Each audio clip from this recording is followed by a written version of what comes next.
Itu beberapa hal yang menarik dari sidang pekan lalu untuk sidang kasus pembunuhan berencana terhadap Joshua, Saudara.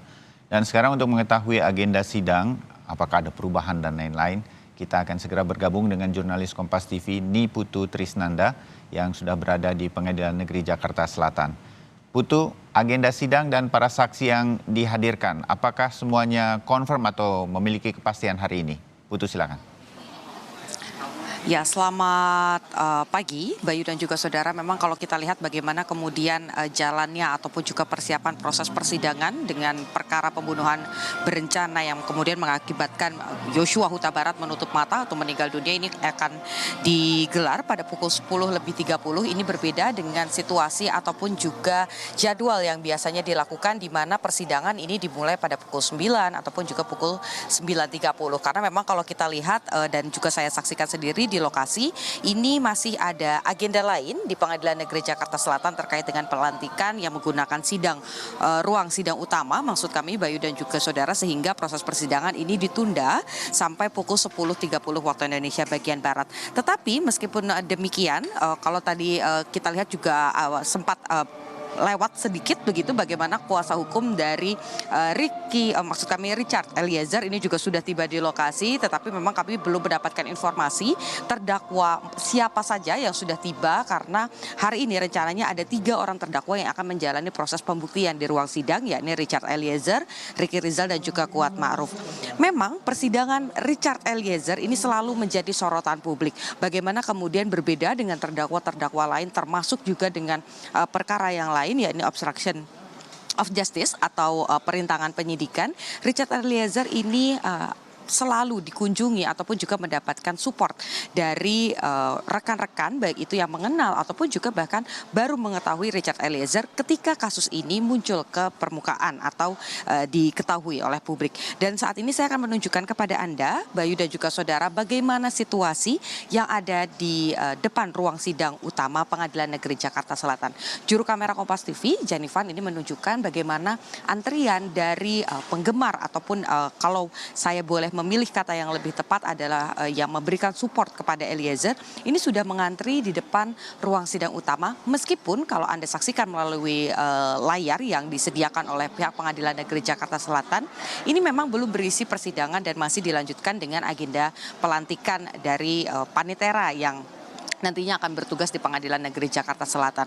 Tetapi seperti yang tadi saya sampaikan, ada beberapa hadiah yang dibawa, kemudian juga ada pihak-pihak yang sengaja datang ke Pengadilan Negeri Jakarta Selatan untuk memberikan dukungan kepada Richard Eliezer. Sebagai saksi mahkota atau justice kolaborator, tentu saja Richard Eliezer ini memegang peran penting agar kemudian kasus dari kematian Brigadir Joshua Huta Barat ini bisa terbuka secara jelas ataupun juga secara terang benderang.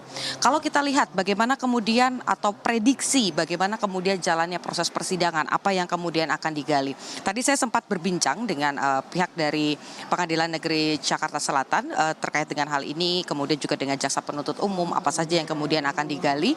Kita lihat ada beberapa nama yang kemudian mencuri perhatian, jadi 4 orang terdakwa dari perintangan penyidikan. Ada Cuk Putranto, ada Agus Nurpatria, kemudian juga ada Baikuni dan juga ada Arif Rahman. Kalau kita lihat bagaimana kesaksiannya kemarin pada pekan lalu juga saya mengikuti proses persidangan terkait dengan perintangan penyidikan, di mana ketika keempat terdakwa ini menjalani proses pembuktian dengan saksi-saksi yang dihadirkan ada dari pihak penyidik Polres Jakarta Selatan, ini serempak kompak menyebutkan bahwa mereka hanya menjalankan perintah, tidak bisa menolak karena saat itu Verdi Sambo merupakan Kadif Propam Polri, polisinya polisi, Jenderal Bintang 2 juga, sehingga mau tidak mau ada SOP yang terlewat ataupun juga ada hal-hal yang kemudian sifatnya tidak sesuai dengan proses penyidikan yang seharusnya, mereka tetap melanjutkan perintah dari Verdi Sambo.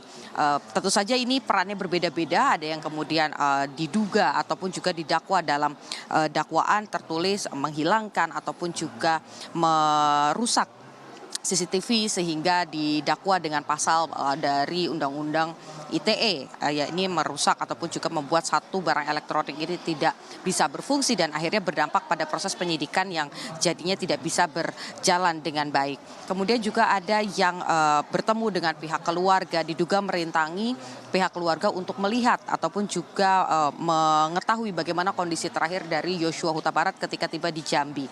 Nah, hal-hal ini yang kemudian coba dibuktikan oleh majelis hakim dan juga jaksa penuntut umum dan pengacara ini beradu argumentasi kemarin saya lihat, tetapi serempak arahnya ada tekanan ataupun juga ada perintah yang tidak bisa ditolak, baik itu secara langsung tadi yang langsung adalah karena memang secara jabatan pangkat mereka ada di bawah Verdi Sambo, tetapi secara tidak langsung juga ada hal-hal tidak tertulis yang kemudian membuat para terdakwa ini melakukan perintah-perintah dari Verdi Sambo.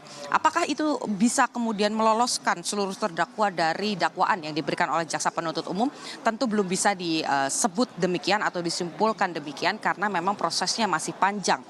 Saksi yang kemudian dihadirkan juga masih banyak. Saksi mahkota juga belum dihadirkan, Richard Eliezer. Kita masih menanti bagaimana proses jalannya sidang dan tentu saja harapannya satu, keadilan bisa didapatkan oleh pihak keluarga Brigadir Joshua Huta Barat. Bayu, kembali ke Anda di studio.